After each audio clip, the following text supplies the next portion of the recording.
Before we get into the story, it is important to understand the events of what was going on with the settlers in the Native American nations of that time, and how a case of mistaken identity led to the tragic life of Jenny Wiley. 300 years ago, the southern Appalachian Mountains were home to the Cherokee Nation. Over 50 towns and settlements were connected by a well-worn system of foot trails. Our story begins with the proclamations and some of the treaties that were made concerning the land and the expansion of the colonies.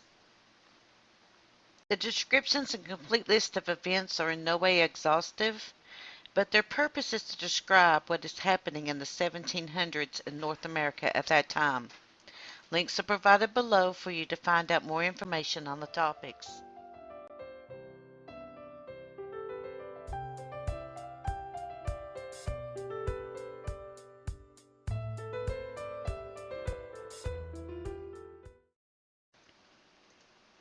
The Treaty of Paris was signed on February the 10th, 1763, by the kingdoms of Great Britain, France, and Spain, with Portugal in agreement.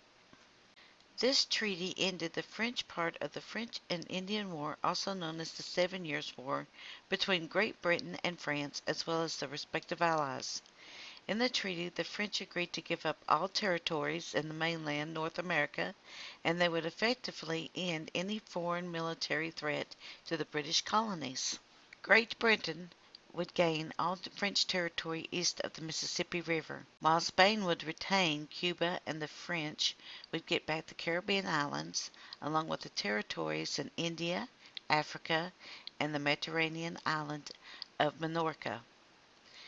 The British government also promised to allow the French Canadians to freely practice Catholicism and provided for the French fishing rights off of Newfoundland.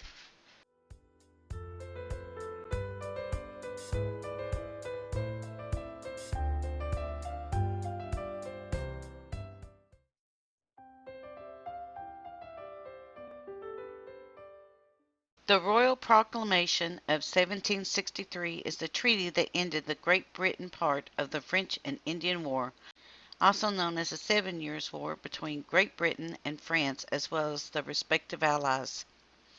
This agreement was issued on October 7, 1763, by King George III. The edict forbade private citizens and colonial governments from the following: buying land, making any agreements. Only licensed traders would be allowed to conduct trade of any kind. All official business would be conducted by the Empire of Britain, and no settlements beyond the line of the Appalachian Mountains. This was agreed upon to keep down the attacks from both parties upon the other, and was a ceasefire of sorts. This ceasefire lasted until the Revolutionary War in 1776.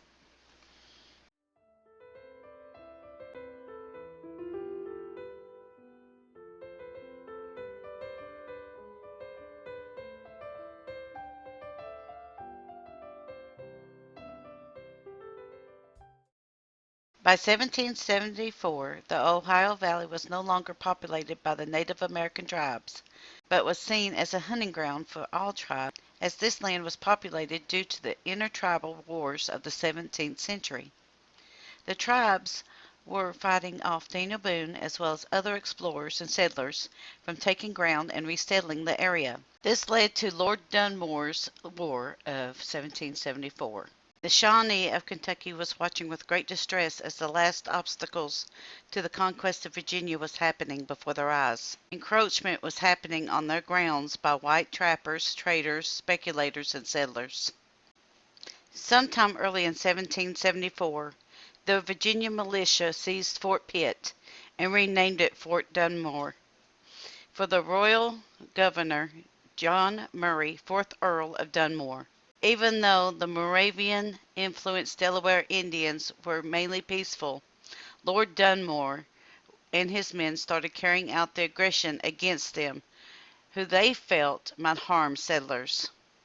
However, the Shawnee under Chief Cornstalk sprang into action on October 10, 1774, at the Battle of Point Pleasant.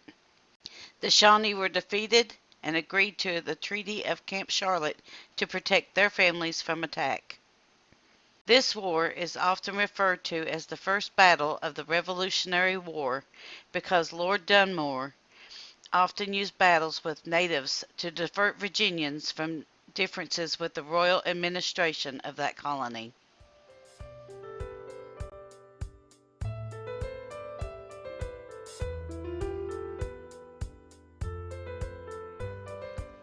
Treaty after treaty between the Native American nations and the colonists saw lands being eroded away. The Cherokee lands of Georgia, eastern Tennessee, and western North and South Carolina were already being chopped up and given to colonists by what was seen as a weak leadership by the young braves of that time. The Six Nations of the Iroquois League were also losing their territories to land encroachment. During and after the Revolutionary War, this overtaking of the lands began happening at an alarming pace. At the end of the war, many Iroquois relocated north of the new border into Canada rather than to stay in New York and deal with the Americans. Due to the sensitivity of this topic, our goal is to be fair to both sides of the story. The legend of Jenny Wiley is a huge one in the Appalachian Mountains to this day. We hope that this story comes across as respectful to both the legend and to all those involved. As our saying goes, real history is often messy, but it is history nonetheless. This is not a topic for those with sensitivities to murder and captivity situations. Viewer discretion is advised.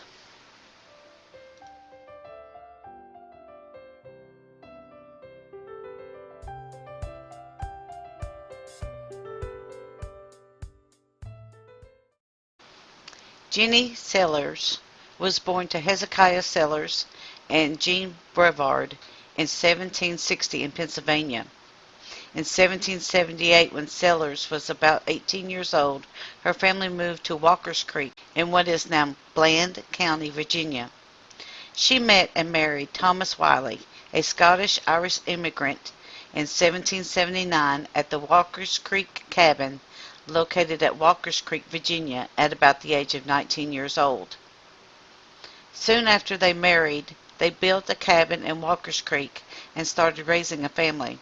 The couple had 4 children, Hezekiah, Ruth, Naomi, and Tommy, and one on the way whom Jenny would name Robert Bruce.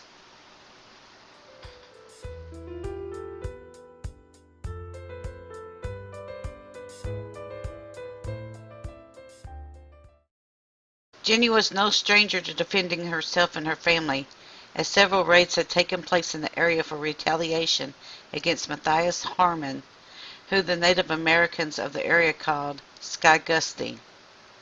Harmon's cabin was about 1/2 a mile from Wiley's cabin. The families had come from Strasburg together to settle on the Virginia frontier of Kentucky.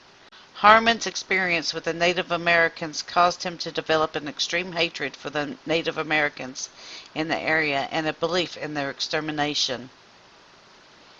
Sometime earlier, on one of his raids against the Native Americans, Harmon killed the son of a Cherokee chief.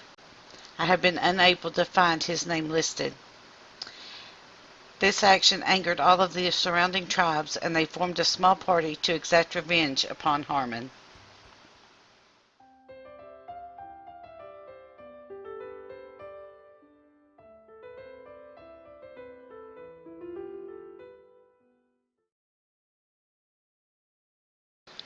Earlier that day, Thomas Wiley set out for a trading post with a horse heavy laden with ginseng to barter for domestic necessities. Jenny was at home with her children and her 15-year-old brother, who is not named anywhere that I could find. At the farm nearby, Jenny's brother-in-law, John Borders, who was married to Jenny's sister, was doing chores. It is unclear that if he was herding lost sheep home or if he was doing other chores around the farm.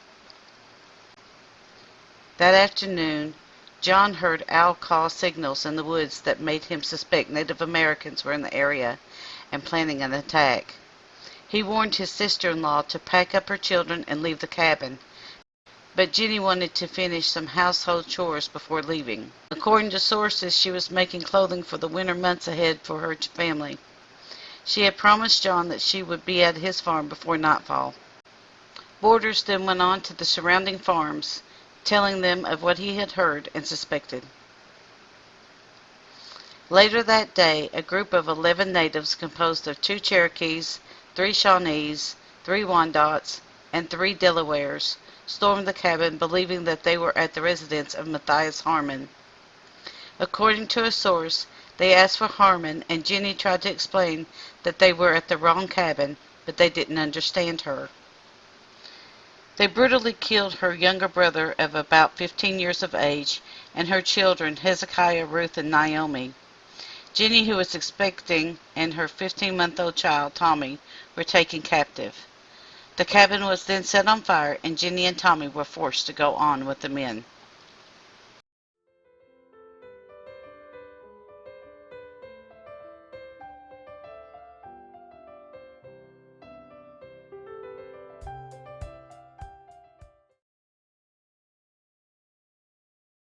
Because of the forced pace and conditions of the weather at the time, the 15-month-old child, Tommy, began getting sick.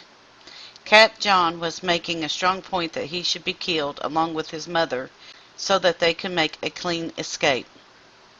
It is at this point that Black Wolf claimed that Jenny and Tommy was his. After several days of running over mountains and being forced to swim across swollen rivers, Tommy became increasingly sick. Harmon and his men were in close pursuit of the party and catching up. At this time, some decision had to be made about the 15-month-old child, Tommy. Sources agree that the child died in front of his mother. Shortly after this event, Wiley gave birth prematurely to her child, whom she named Robert Bruce. This child did not live long, as it was also murdered. It is unclear if this happened while Wiley was sleeping or awake. The group had reached the Ohio River and the Shawnee village that was on the other side, but the river was overflowing its banks and was unpassable. So the party switched course until it reached the Little Sandy River. There the Cherokee departed their company. During the winter months, Wiley became sick and was given much of the same consideration as the other Shawnee tribe members, including her own rock house during her captivity. During her captivity, Jenny learned some of the language and was a valued member for her weaving skills, as she taught this skill to the women of the village. Marching continued in the spring and ended at Mudlick Falls near Paintsville, Kentucky. Again, Wiley worked alongside the Shawnee, hunting, gathering wood, and performing other chores that she was assigned.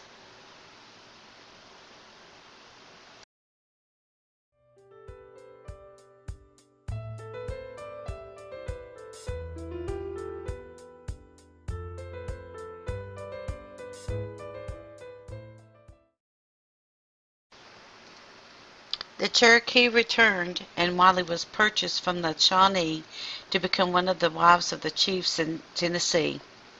The next morning, while the men were going on a hunting trip, they tied Wiley to a tree so that she could not escape.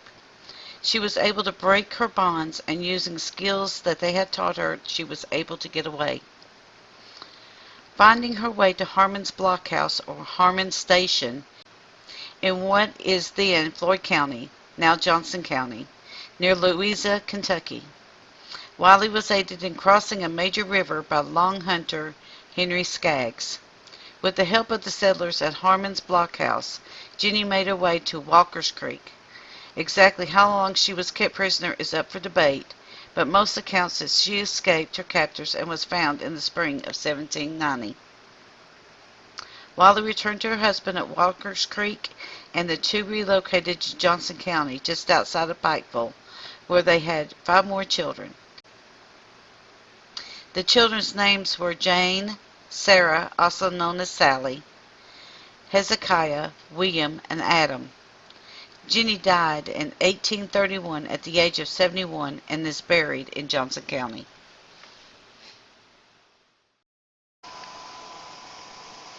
We would like to thank you for watching us here at Kentucky, Tennessee Living. All research information that we use for our video on Jenny Wiley can be found in the box below. Please like, subscribe, and comment below. Thank you.